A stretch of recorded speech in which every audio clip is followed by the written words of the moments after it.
Medianoche.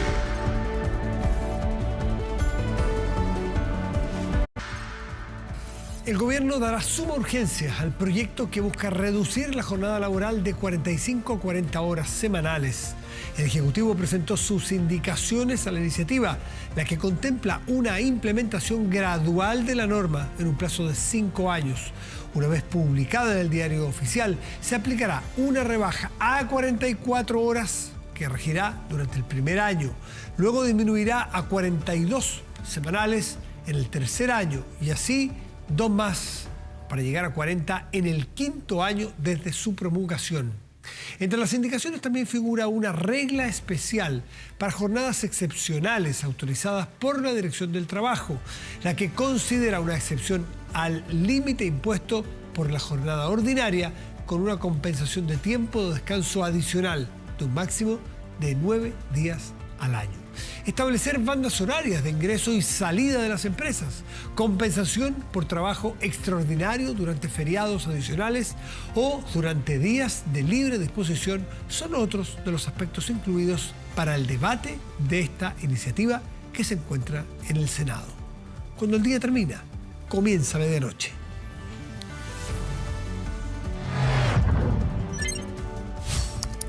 Medianoche. Y justamente para ilustrarnos más y orientarnos a ver qué es lo que deberíamos esperar de esta discusión y eventualmente de esta ley, está con nosotros Giorgio Bocardo, subsecretario del Trabajo. Subsecretario, gracias por estar aquí. Muy buenas noches. Hola Matías, muy buenas noches. Muchas gracias por la oportunidad de poder conversar con la audiencia del proyecto 40 horas. Lo primero es la transversalidad política, que veíamos las imágenes de entrada y se veían senadores de oposición. No sé si yo no he estado ni he visto todos los actos de gobierno, pero esto llamó la atención. Ustedes han hecho un trabajo prelegislativo y ¿cómo está la transversalidad de apoyo a una indicación como esta? Bueno, primero que todo, efectivamente el proyecto es de amplio apoyo ciudadano. La demanda por reducción de tiempo de trabajo, descanso, mayor tiempo con la familia, en general mayor tiempo libre, es una demanda transversal que ha sido demandada por el conjunto de la ciudadanía. Y en eso creemos que también a nivel del Parlamento, el Congreso, hay un sentir de recoger ese sentir ciudadano. Dicho eso, nosotros también hicimos un trabajo muy arduo de mesas técnicas, convocando empleadores, trabajadores, sindicatos, universidades, justamente con el objetivo de ir avanzando en una reforma que, por un lado, redujera la jornada de trabajo, pero al mismo tiempo se adaptara a las distintas realidades productivas. Esto llevó, por ejemplo, a que la CPC, algunas organizaciones de pyme, la CUT, distintas centrales sindicales y también algunos sectores productivos específicos, el Consejo Minero, los sindicatos de la minería, no solamente respaldaran la idea general de reducción de jornadas, sino que también hicieran sus propias propuestas, lo cual ha permitido que esta reforma y estas indicaciones que anunció el presidente hoy día se vayan ajustando a las distintas realidades productivas. Y en eso creemos que también ese tipo de prácticas de diálogo social hace que cuando los proyectos lleguen al Parlamento tengan mucha mayor legitimidad social y eso también predisponga de manera positiva a los parlamentarios y parlamentarias a respaldar este tipo de iniciativas. Una de las cosas que se explicaron de entrada es esta progresividad. Primero, al primer año 1 hora, después cada 2 horas no. 2 horas el segundo, el tercer año. 2 horas del tercer año y 5 al quinto, ¿no? ¿Es así? Aparte de la progresividad, hay un montón de otros bordes, reglamentos y especificidades que me gustaría que las explicara, porque son bastante técnicas. ¿Por qué no nos ayuda? A ver, lo primero que esta es una reducción de jornada que afecta al conjunto de los trabajadores y trabajadoras que se ven afectos al Código del Trabajo. Tenemos el componente más grande, que es la jornada clásica de 5x2, de lunes a viernes, de reducción de 45 a 40 horas con este esquema gradual. En segundo lugar, tenemos las jornadas especiales, transportistas, conductores de carga, tripulantes, gente de mar, trabajadores rurales, trabajadores de casa particular, que muchas veces en otras reformas se quedan fuera, nosotros las incluimos en el proyecto, donde generalmente tienen jornadas mensuales de horas y que van a irse ajustando proporcionalmente a una jornada de 45 horas. Y en tercer lugar tenemos las jornadas excepcionales, que son, por ejemplo, las que ocurren en minería o en los hospitales, donde hay sistemas de turno. Claro. En esos casos, por ejemplo, decirle a un trabajador de la minería que va a descansar 1 hora más en el campamento no tiene mucho sentido. Y además que tú alteras los turnos continuos que tiene en este caso la minería. Entonces, en esos ejemplos nosotros vamos a tener mecanismos alternativos en donde en promedio se va a alcanzar una jornada de 40 horas, pero con días compensados.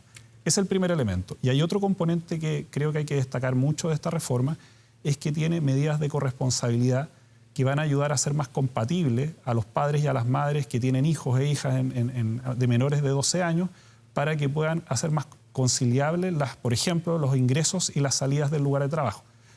Te lo explico de una manera muy sencilla.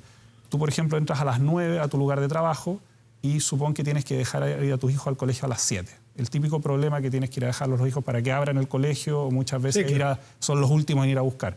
Si tú sales a las 9 va a haber una banda en donde el empleador, siempre obviamente que el tipo de empresa lo permita, te permita entrar, por ejemplo, de 8 a 10. Entonces tú vas a poder entrar un poco más temprano o un poco más tarde y de ahí salir un poco más temprano o más tarde. Y esto además va a ser un derecho para padres y madres. Por lo tanto, por ejemplo, esto va a permitir coordinar los horarios de entrada, los horarios de salida. Van a trabajar las mismas horas, pero facilitando el acceso de estas personas al lugar de trabajo. Flexibilizar la jornada laboral. Pero pensando sobre todo en que por el lado de los padres y madres hay un problema de muchas veces de no tener a quien dejarlo. Flexibilizar significa adecuarse a la realidad que tiene ese padre y madre. Exactamente. Y eso nos va a permitir también mejorar las oportunidades que muchas veces tienen esas madres que por este tipo de razones no pueden ingresar al mercado laboral o tienen que aceptar jornadas más reducidas. Entonces esto también es una medida que facilita el acceso de estas personas al mercado laboral. El ministro Marcel anunció medidas de productividad. ¿Qué pasa? ¿Cuáles son esas medidas de productividad? Porque una cosa es anunciarlas y otra cosa es que entenderlas cuáles son para ver si van a tener efectos. A ver, lo primero es que toda la experiencia comparada de los países que han implementado este tipo de reforma, nosotros revisamos la experiencia de Portugal, que tenía características muy similares cuando inició esta reducción de jornada de 44-40 horas, Corea del Sur, también Francia y otros países donde la gradualidad es una de las claves para que este tipo de reformas no afecten el empleo ni los salarios, ¿ya? Cuando se aplican esquemas de gradualidad de 5 años, por ejemplo, en el caso de la reforma del presidente Lagos, de 3 horas se aplicó en un periodo de 3 años. Y ese elemento es el que protege justamente que estas transiciones se den de manera gradual. A eso también nosotros vamos a incorporar algunas medidas de capacitación por la vía del CENSE, que va a facilitar sobre todo el acceso a las pymes, a capacitaciones del CENSE, acceso a la franquicia tributaria y otros elementos que les van a permitir acompañar esta transición gradual de cambios en la reforma. Eso además hay que sumar a los programas que ya han usado el ministro de Economía, Cercotec y Corfo, donde, por ejemplo, aquellas empresas que ya se certificaron en el sello 40 horas, que es otra medida que como ministerio impulsamos, van a tener mayores facilidades para postular a este tipo de programas. Eso por el lado de la reforma que actualmente estamos proponiendo. El ministro Marcel además ha anunciado, junto al ministro de Economía, que van a instalar otro tipo de proyectos que van a ser prontamente anunciados, y eso por supuesto es potestad de la cartera de Hacienda, pero que van también en línea de ir acompañando sobre todo a las medianas y pequeñas empresas en estos procesos y que permitan también ir mejorando en productividad. Eso va en línea, por ejemplo, a incorporar otras tecnologías, mejorar procesos productivos, y en eso creemos que hay un trabajo abierto que se está desarrollando y por lo tanto esta agenda, esta reforma de jornada hay que pensarla en un programa mucho más integral donde se van a anunciar algunas medidas de productividad que van a ir complementando esta gradualidad que, como te vuelvo a insistir, lo que señala tanto la conversación que tuvimos con empleadores y la revisión de otras experiencias comparadas indican que la gradualidad es la clave para que estas reformas sean exitosas. Claro. Subsecretario, cuando se habla de productividad, se habla de rebaja y sobre todo de progresividad y también de esta flexibilidad de banda horaria que me decía, ¿ustedes tienen planteada la eventualidad de hacer modificaciones si es que ustedes empiezan a ver que tiene efectos? Porque los costos para las pymes, por ejemplo, yo esta tarde he conversado con la gente de la SECH y también tienen sus ciertas aprehensiones a que les pueden subir los costos y no todas las empresas van a ser capaces de responder a esos mayores costos, estas necesidades. Aunque tienen una externalidad positiva, que es el beneficio del descanso, eso es innegable. ¿Qué tienen ustedes reservado, por así decirlo, como una medida y estar atentos por si algunas pymes empiezan a resentirse y no se la pueden en buen chileno? A ver, nosotros tenemos que completar dos aspectos. Por un lado, asegurar mayor tiempo de descanso por todos los beneficios que de hecho son reconocidos de manera de consenso en las mesas técnicas. Todos concuerdan que esto es una medida positiva para los trabajadores y trabajadoras. También hay que considerar que cuando tú reduces jornada, reduces accidentes laborales, enfermedades laborales y por lo tanto también tiene efectos positivos en el trabajador en el lugar de trabajo. Como sociedad también mejoramos el sistema de salud. O sea, hay una serie de externalidades positivas. En un segundo plano, la gradualidad también tiene algunos ajustes que van a permitir a algunos sectores que pueden tener más dificultades para insertarse en la reforma, como por ejemplo en el sector transporte, que hay un déficit hoy día de conductores de camiones y por lo tanto es un sector que específicamente está pensado que entre en el 5º año, cosa de darle más tiempo y además con algunas medidas que estamos estableciendo. ¿Y pymes puntualmente? Con el caso emprendedores, chicos que están ahí, son muy intensivos, por ejemplo, en horas de trabajo, en horas hombre. Me lo explicaba así textualmente el presidente de la SECH en una entrevista. Están asustados en que eventualmente les golpee fuerte.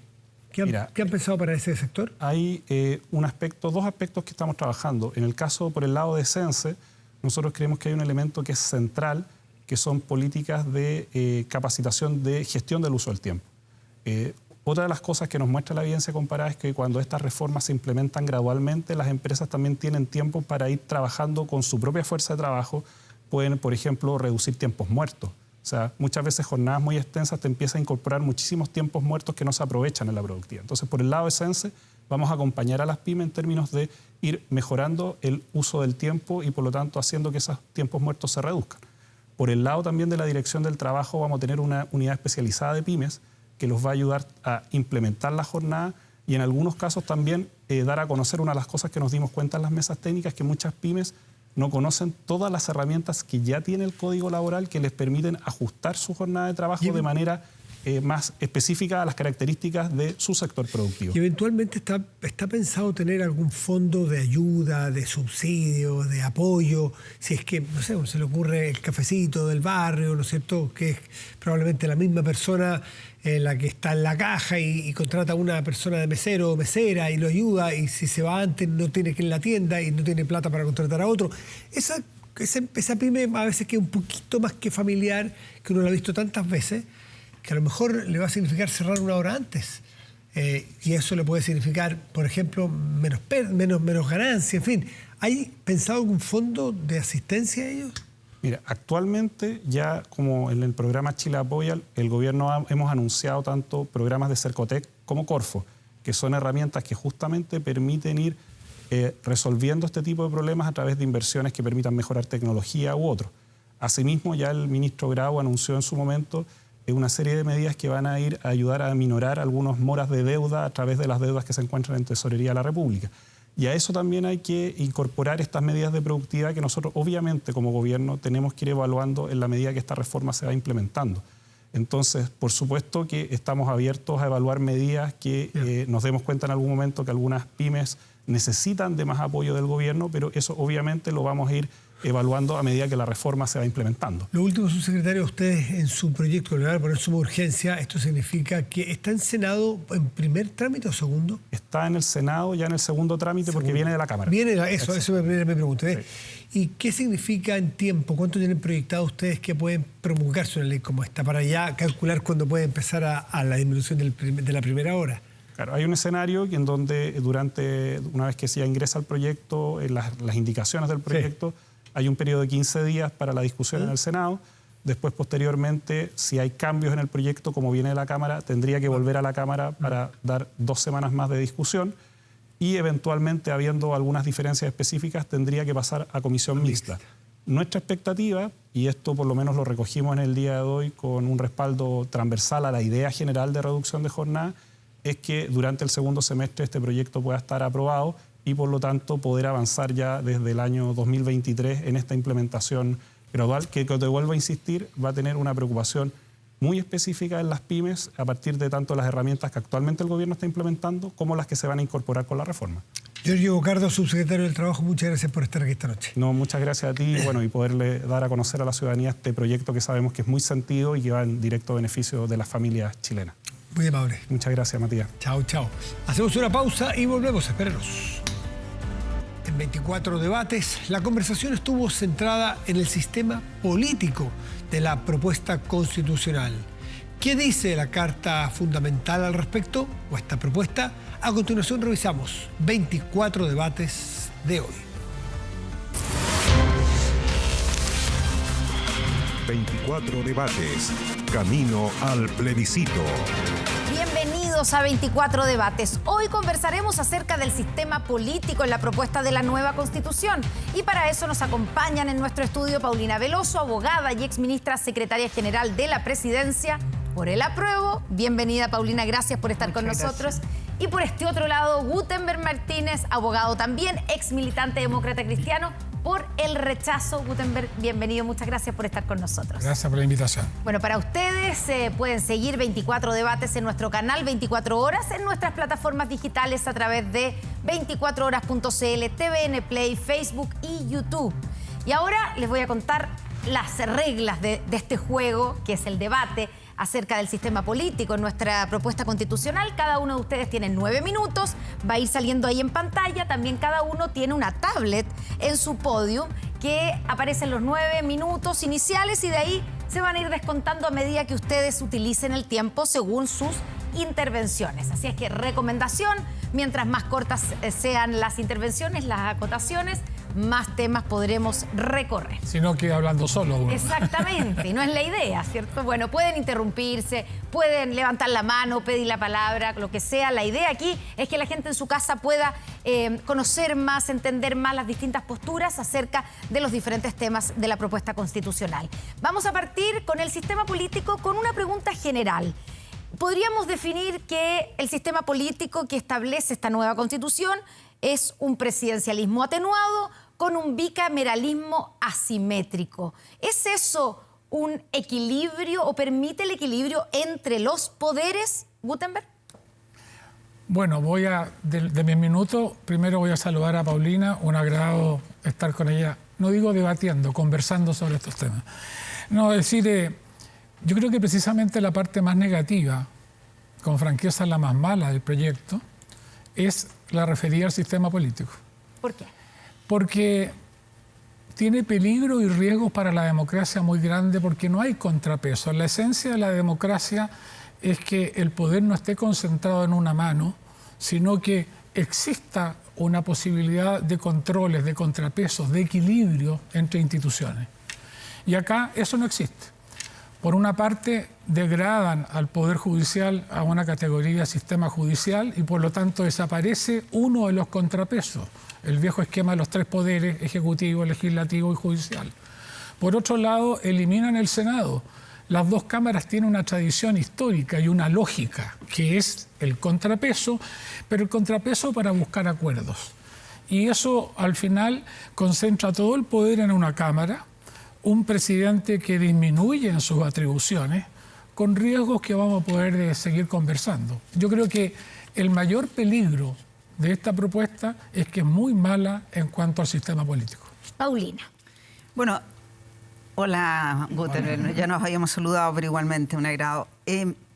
Yo no estoy de acuerdo con lo que dice Gutenberg. Desde luego no estoy de acuerdo porque, en primer término, uno tiene que decir ¿qué es el sistema político? No es simplemente la relación entre el Ejecutivo y el Legislativo y el Poder Judicial.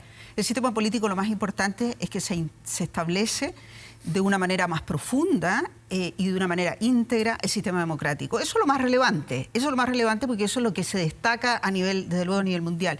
Y yo digo, ¿por qué más profundo? Porque establece una serie de mecanismos y una serie de aspectos que profundizan y mejoran el sistema democrático. Desde luego, ¿cuáles? Desde luego, las posibilidades de participación de la ciudadanía en sistemas de democracia directa, en distintos mecanismos de democracia directa. En segundo lugar, el hecho de que exista la paridad, porque eso significa que las mujeres van a poder estar integradas en todos los órganos que existen a niveles constitucionales, por ejemplo, en paridad.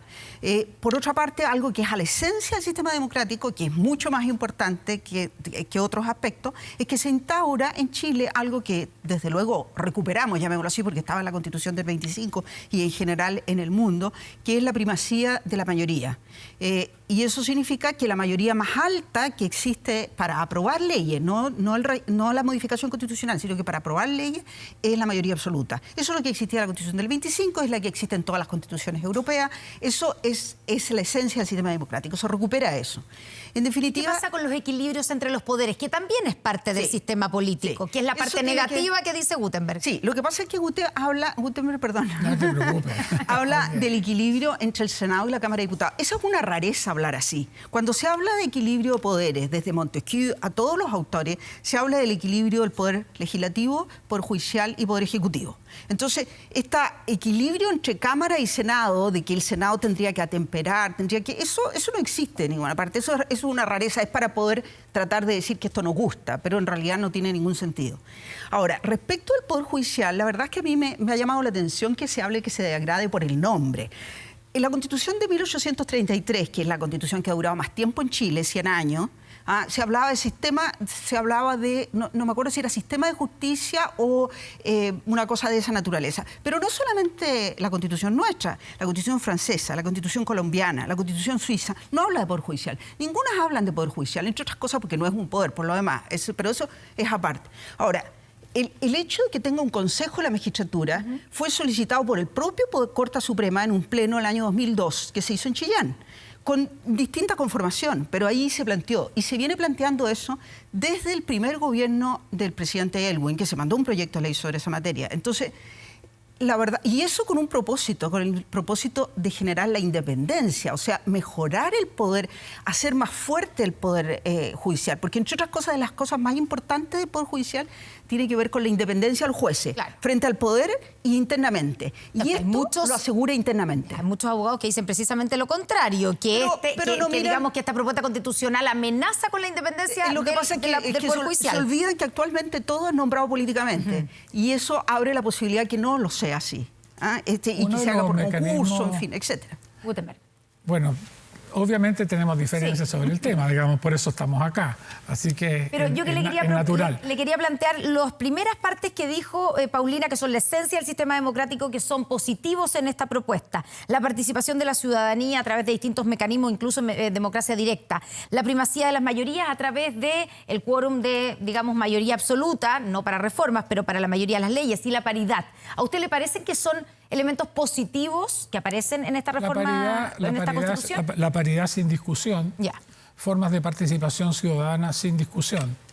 Ahora, con un matiz, en la participación ciudadana entra todo el rollo de la plurinacionalidad y ahí lo ligamos con la discusión respecto al poder judicial, que ya no es poder, que es los famosos sistemas jurídicos paralelos por cada uno de los pueblos originarios. Hay una baja, las palabras tienen sentido y en el castellano tienen mucho sentido. El hecho de que no sea poder judicial, sino que sistemas de justicia. Sí, porque la lógica básica es los tres poderes del Estado. Eso es lo que cuando había educación cívica era lo que se enseñaba. Tres poderes del Estado, no es solo un Estado con un poder, sino que los tres. Y al desmerecer a al bajarlo de nivel y al generarle además sistemas distintos, hasta pudieran haber 12 sistemas judiciales, mira, eso yo me atrevo a apostar, y perdón Paulina, no tiene cómo funcionar, va a ser un desastre, pero lo claro es que el Poder Judicial deja de ser tal. Y además, lo del Consejo de la Magistratura, otro de los problemas de la Constitución es que copia cosas que han fracasado. Copia todo este rollo de la plurinacionalidad, que es un desastre en Bolivia y en Ecuador, en los únicos lugares donde está aplicado como tal, pero además copia el Consejo de la Magistratura, que es cuestión de ver las noticias que estábamos viendo respecto a lo que pasa en Argentina, de lo que pasa en España, en que al final de cuentas, sin perjuicio que lo actual requería cambio y mejora, los consejos de la magistratura no están funcionando en las experiencias comparadas más cercanas a nosotros. Pero reconoce que el actual es un nombramiento político. Por lo tanto, necesitaba... Perdón, el problema de los nombramientos es que el mejor mecanismo es aquel que hace participar distintos órganos. Cuando uno concentra todo en un órgano, que es la lógica de la Constitución en el sistema político, concentrar todo el poder, eso no funciona bien. También hay un contrapeso. Si yo propongo, otro dispone, si hay concurso. El Consejo de la Magistratura tiene un riesgo obvio de politización. Es la experiencia española, el Poder Judicial paralizado mucho tiempo por problemas de nombramiento, es la experiencia argentina. Yo insisto, de la Constitución lo más malo es el sistema político. Paulina, quiero agregarle una cosa, además de que me imagino que tiene algo que responderle a lo de Guttenberg, pero usted dice, esto es un problema semántico casi del Poder Judicial versus sistemas de justicia, pero el acuerdo de los partidos oficialistas, ¿cierto?, del cual usted forma parte a través del Partido Socialista, para mejorar la propuesta constitucional en caso de que gane el apruebo, uno de los puntos es volver a ponerle Poder Judicial y además aumentar el número de jueces participando en el Consejo de Justicia. Por lo tanto, al parecer, ahí sí hay algo que mejorar, no está tan bueno según los mismos partidos oficialistas. Bueno, yo no creo que exista ningún texto que sea estupendo y que tenga todo perfecto. Entonces, a mí lo que me parece es que lo que muestra este sector político es que tiene flexibilidad. Porque en el fondo dice, si eso les importa, yo encuentro que no es relevante, pero si les importa, yo lo cambio al tiro. Ya. ¿Cuál es el problema? Si yo estoy diciendo de que no es relevante porque en Francia se llama así, porque en Colombia se llama así, entonces, ¿por qué voy a tener problema en cambiarlo? Ninguno. Entonces, eso claramente. Respecto de la conformación del Consejo, yo creo que sí es un cambio más significativo, en el sentido de que yo creo que la lógica es decir, mire, la mayoría, porque son 8 más 2, no forman parte del sector político, pero si hay alguien que pudo haber tenido dudas sobre eso, yo también creo que eso muestra flexibilidad de este sector político en el sentido de decir, mire, se pueden hacer mejoras, y yo creo que se pueden hacer mucho más mejoras. Pero déjeme decirle algo respecto a la plurinacionalidad, porque a mí esto me ha llamado mucho la atención. Me ha llamado mucho la atención, primero porque la mayoría de los convencionales, incluyendo, me parece que el que fue candidato y que salió elegido demócrata cristiano y varios de los de derecha, apoyaron la plurinacionalidad en sus propuestas, primero. Pero lo más relevante es que en el gobierno del presidente Lagos se formó una comisión presidida por el presidente Elwin que emitió un informe sobre el tema indígena, que se llama Informe sobre el Nuevo Trato, y en ese informe todos los temas, todos, absolutamente, que están en la Constitución, están en ese informe propuesto, dentro de las conclusiones. Yo no vi que hubiera disidencia. Ahí estaba... Ahora, no se propone un Estado plurinacional. No habla de Estado plurinacional, pero habla de que tienen que estar incorporados en el Senado, en la Cámara de Diputados, en todos los órganos, con escaños reservados.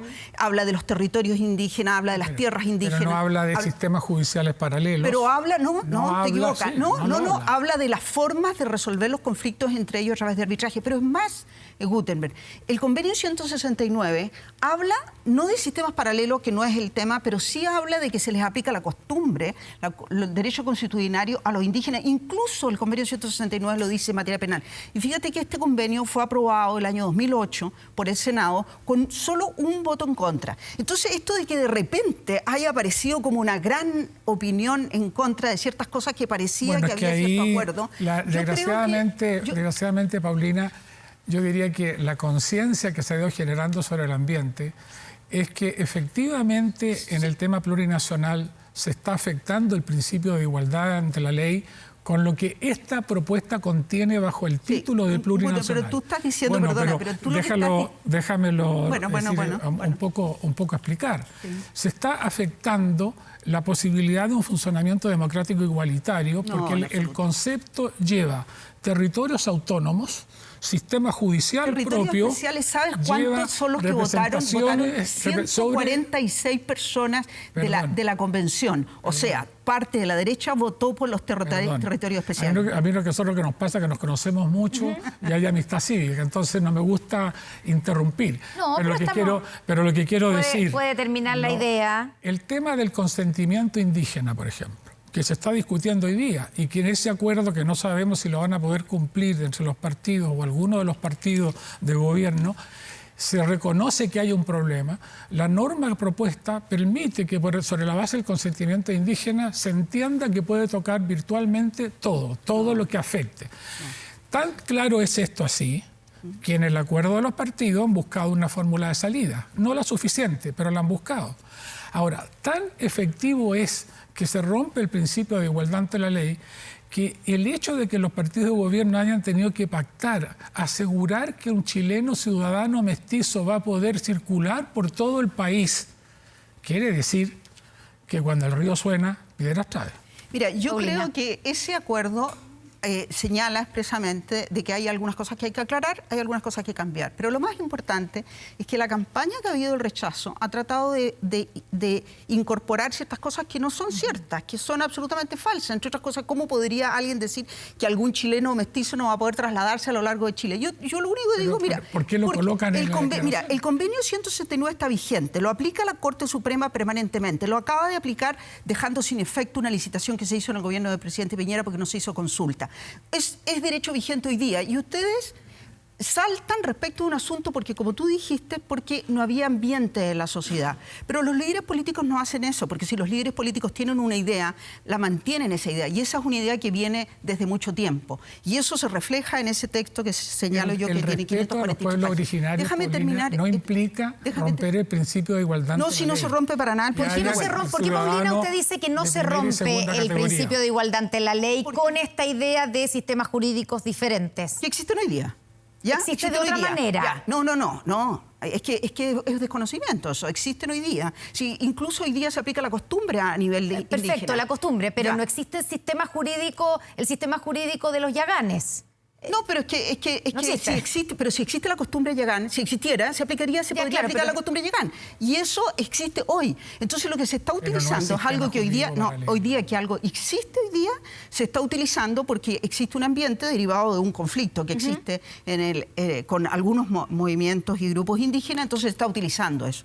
Pero yo quiero decir, no hay ningún problema de igualdad ante la ley. Ahora, es cierto que el grupo de partidos que apoya básicamente al gobierno y que hicieron este acuerdo, yo lo que más destaco ahí es que hay una flexibilidad enorme, pero además que se ponen de acuerdo. En el movimiento, en el grupo del rechazo, no lo hay. Nosotros lo único que vemos en la televisión son a personas que vienen de la concertación, que tienen un planteamiento cercano a uno muchos aspectos, que uno reconoce que son democráticos, pero no ve a la derecha. Y cuando la derecha habla, resulta que uno se da cuenta que no quieren nada, no quieren ningún cambio. Entonces, lo que vemos nosotros al frente, mire, si usted rechaza este texto, no vamos a tener nada. ¿Por qué? Porque tienen mayoría en el Congreso y porque en definitiva lo que tenemos nosotros ahí es que no hay ningún compromiso ni con la paridad, ni absolutamente nada. Cuando aparecen, porque están escondidos, tengamos claro. Vamos a preguntarle a Gutenberg Martínez, claro. Y en cambio, claro, cierto, aparece gente que es de un sector amplio, democrático, y que está en la posición de rechazo, pero ellos no son los que mandan en ese grupo, porque no tienen, incluso hay muy poca participación parlamentaria. Entonces, Paulina, le queda poco tiempo. Este sector tiene un plus. Bueno. El sector suyo, dice usted. Sí, ya, termine la idea, pero después tenemos que manejar los tiempos para que podamos recorrer otros temas. Dele nomás. Gutenberg, ¿qué responde al emplazamiento de que aquí el apruebo es el que al menos tiene un acuerdo, se ponen de acuerdo, son flexibles para poder cambiar o mejorar?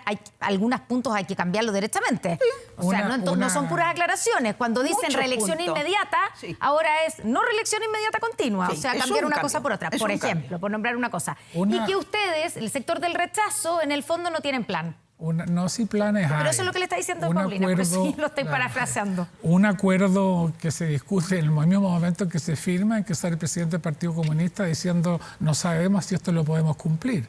Un acuerdo que no considera... que se apruebe. Un acuerdo que tampoco considera a varios grupos dentro de la convención que tampoco aparecen en los foros, en los debates, que son los autores de la propuesta. Yo tengo una confianza en que la inmensa mayoría del país está dándose cuenta que el rechazo es el que permite el mejor camino para lograr una constitución en la cual la inmensa mayoría se sienta representado. La lógica de esta constitución está construida sobre la base de imponerle a los otros todo lo que se piensa.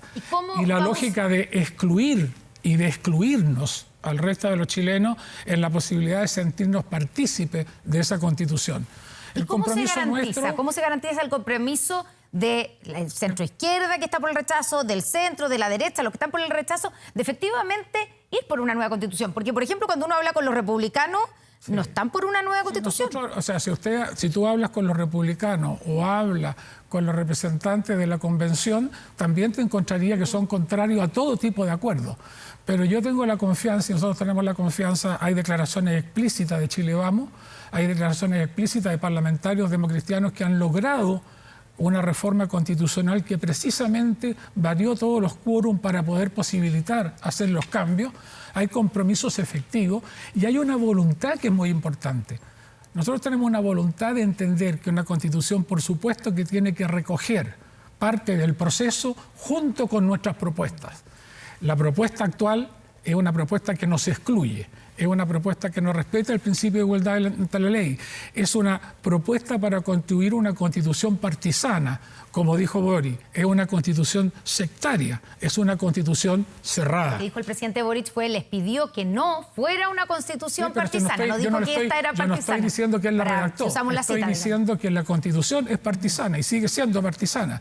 Una constitución que no considera el estado de emergencia, una constitución que no considera la posibilidad de restringir las funciones parlamentarias en materia de gastar dinero, pero etcétera, todo eso etcétera. lo cambia el acuerdo, lo cambiaría si es que gana el apruebo y si se logra ese acuerdo, el acuerdo firmado por los partidos oficialistas, precisamente los 3 puntos que usted acaba de enumerar, los cambia.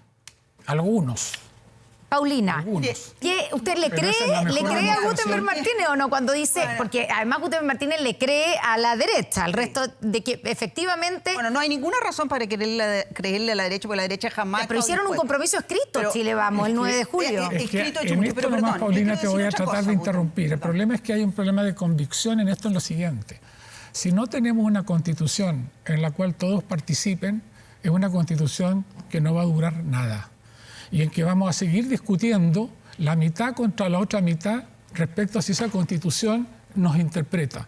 El punto central es si hacemos una constitución en que al menos el 70, el 80% esté de acuerdo y no pretender imponerla por un voto de diferencia por el que gane a favor o en contra. Y ese es un punto medular. Sí. Esta es una constitución que excluye, es una constitución partisana, es una constitución sectaria y además mal hecha. Es lo más absurdo Paulina, que yo he escuchado. ¿Y sabes por qué es lo más absurdo? Porque ocurre que aquí se eligieron los convencionales y se les pidió 2/3.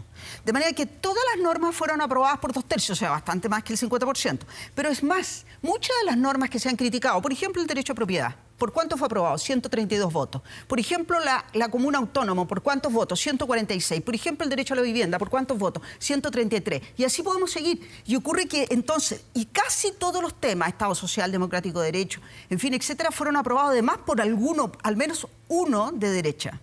Entonces ocurre que este porcentaje que jamás la derecha pensó que podía estar, muestra que hubo conversación, que hubo acuerdo. Estaba la derecha, estaba el centro. El promedio fue 117 votos y los 2/3 se alcanzaban con 103 votos. Entonces, decir como una especie de monserga, no representa, no representa, no representa, es para meter una idea, pero no es cierta. Bueno, pero no hay claro que decir, perdón, Guter, no hay que decir algo que sea falso, porque está lleno de cosas que son falsas. Y lo falso es que aquí toda la propuesta tiene al menos el 2/3, al menos 2/3. Y eso es muy importante. Es una gran oportunidad para Chile, tener un texto que es admirado por los constitucionalistas más destacados a nivel internacional. Gutenberg. Se le acabó el tiempo, Paulina. Le vamos a preguntar al director si le vamos a dar unos segunditos más para una última pregunta. Lo claro es que la representación la da lo que sea al final el juicio ciudadano en el plebiscito.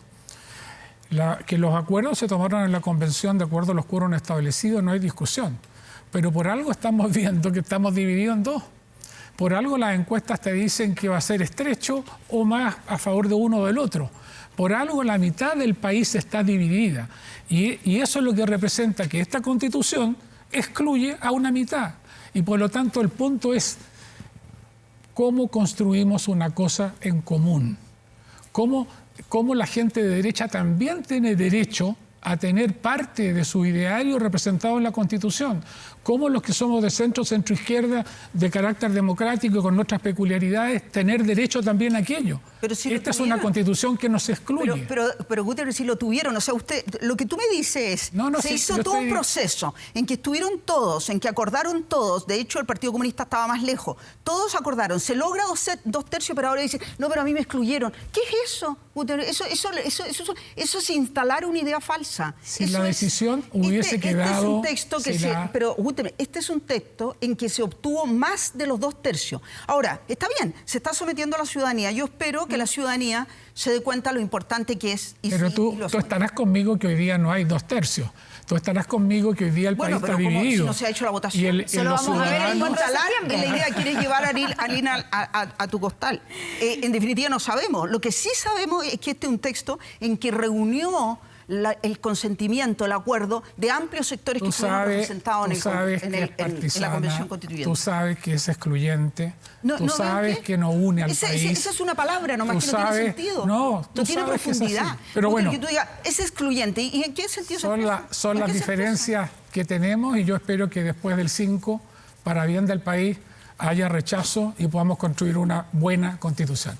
Esta idea de buena constitución la van a construir, yo no sé quién es. Este sector que fue elegido construyó este texto, que es un texto muy mejorable, que es un texto que en el mundo es mirado como muy positivo, un texto muy bueno. Yo espero que gane el apruebo. Se nos acaba el tiempo, pueden seguir discutiendo, debatiendo y conversando con un café. Aquí les podemos comprar un café en la cafetería. Se nos acabó el... Sí, porque aquí no se ve, así no, que... pero agüita. Sí. Sí, pues agüita, porque si no, imagínense estar haciendo café cada rato.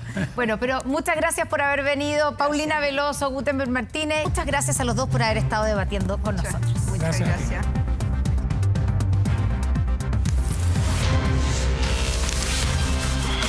24 debates.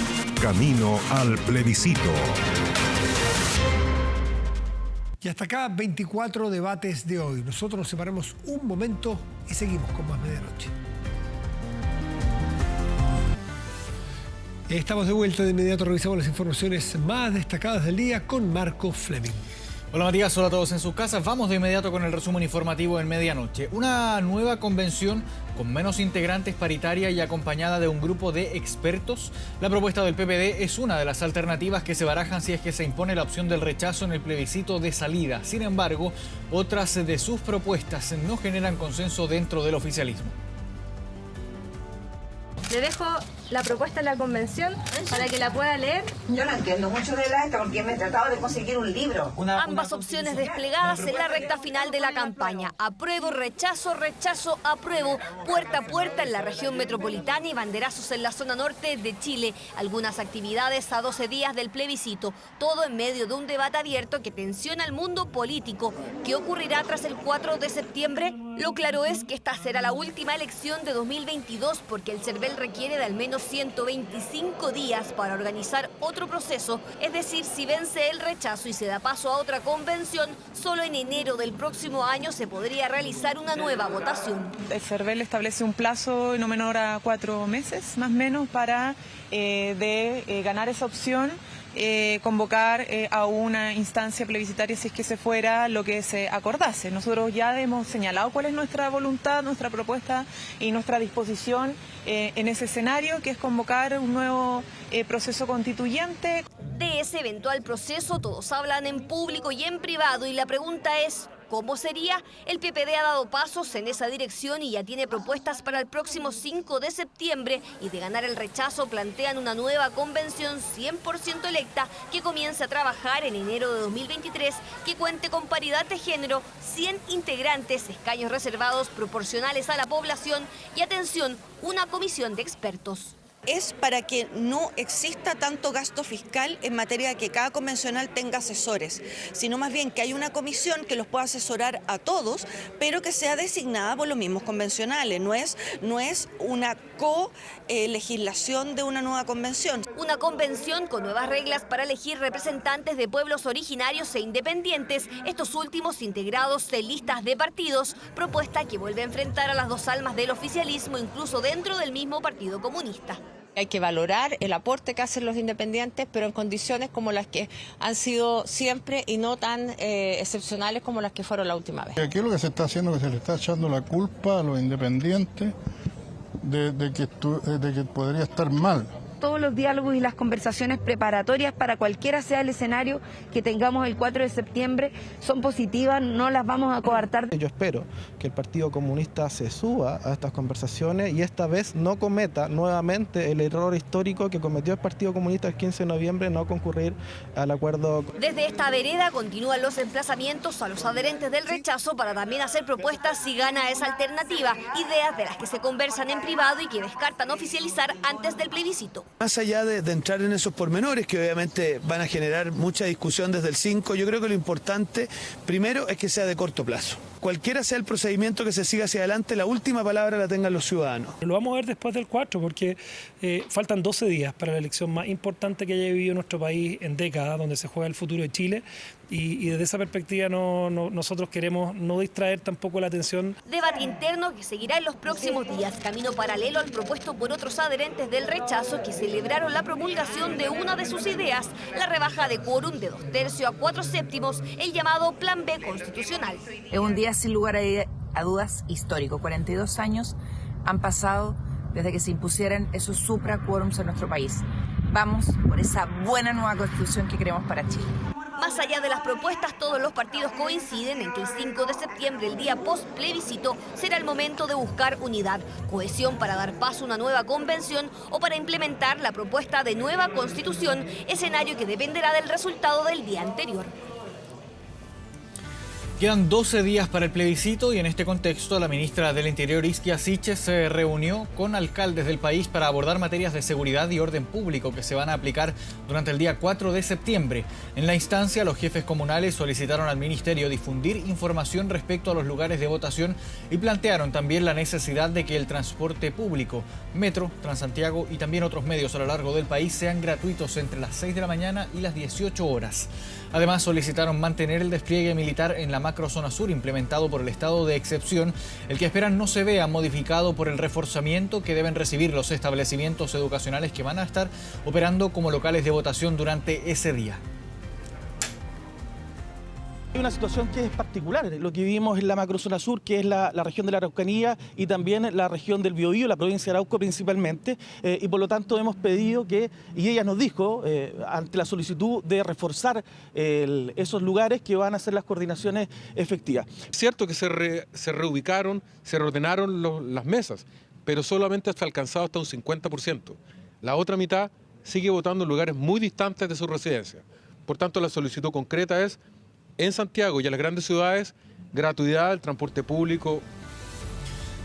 Cambiamos de tema. El Instituto de Salud Pública amplió el rango etario para las vacunas contra el COVID-19. Desde ahora podrán vacunarse lactantes a partir de los 6 meses de vida. Esto por la recomendación del Comité de Expertos de Evaluación de Vacunas, y es en este contexto que el Instituto de Salud Pública aprobó la ampliación de la edad. Se podrán vacunar con Pfizer, Sinovac y Moderna. A la fecha, la autorización era desde los 2 años en el caso de Moderna, desde los 3 para Sinovac y desde los 5 años para Pfizer, por lo que con este cambio se espera ya una mayor cobertura de protección para la población pediátrica.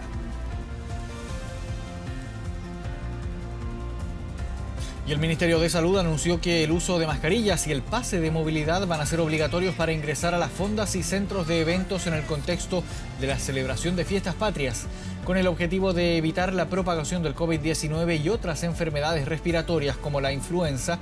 El subsecretario de Salud Pública, Cristóbal Cuadrado, señaló que dentro de las medidas también se contempla mantener distancia y cumplir con indicaciones según las fases sanitarias en las que se encuentre cada comuna. En esta misma materia, el Ministerio de Salud anunció que 16 comunas van a avanzar en el marco del plan Paso a Paso. Entre estas se encuentran Iquique, Alto Hospicio y Los Ángeles.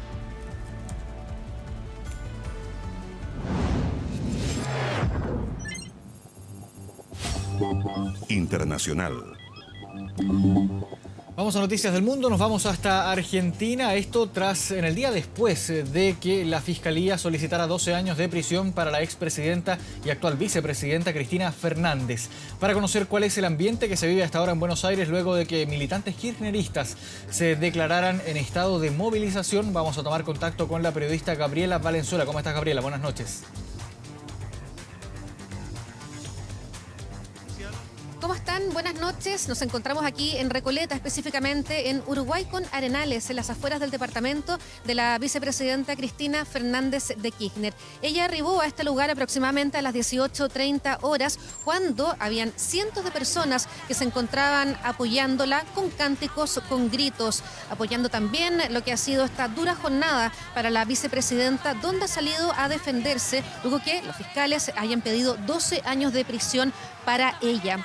¿Qué ha pasado en las últimas horas? Bueno, ha sido uno de los puntos más controversiales dentro del propio oficialismo, la decisión de llamar o no a una gran marcha, a una gran convocatoria para entregarle respaldo a Cristina Fernández de Kirchner. Hay quienes dicen que no es lo adecuado, sin embargo hay un sector dentro del oficialismo que cree que sí, que se debe llamar a un cristinazo. Lo que es cierto es que lo que ha pasado hoy día con la vicepresidenta ha sido motivo de unión en el oficialismo. Mientras tanto, en la oposición hay quienes creen que el presidente Alberto Fernández ha intervenido cuando ha criticado al Poder Judicial y es por eso que quieren convocar y llamar a un juicio político contra el mandatario. Es lo que ha pasado aquí en las últimas horas y también vamos a esperar a ver qué es lo que pasa en los próximos días con el futuro y el destino de Cristina Fernández. Claro, vamos a estar bien atentos a eso. Gracias, Gabriela, por este contacto desde Argentina. Buenas noches. Y cuando son las 2 de la mañana con 16 minutos, llegamos al final del bloque informativo aquí en Medianoche. Volvemos contigo, Matías. Bien, Marco, muchas gracias. Y vamos a la pantalla grande de nuestro estudio. Revisamos allí noticias y contenidos de nuestro portal 24horas.cl, que en este momento destaca una importantísima información. Subsidio de arriendo a adulto mayor. Conoce cómo postular y los requisitos. 24horas.cl. Y ahora revisamos el tiempo para hoy, miércoles 24 de agosto. Santiago contará con cielo parcial y 20 grados de máxima probable. En tanto, San Fernando, en la región de O'Higgins, tendrá cielo parcial y una máxima probable de 17 grados. Con esta información nos despedimos. Agradecemos su atención y los dejamos invitados a que sigan atentos a las pantallas de TVN y todas sus plataformas. Muy buenas noches y gracias por venir.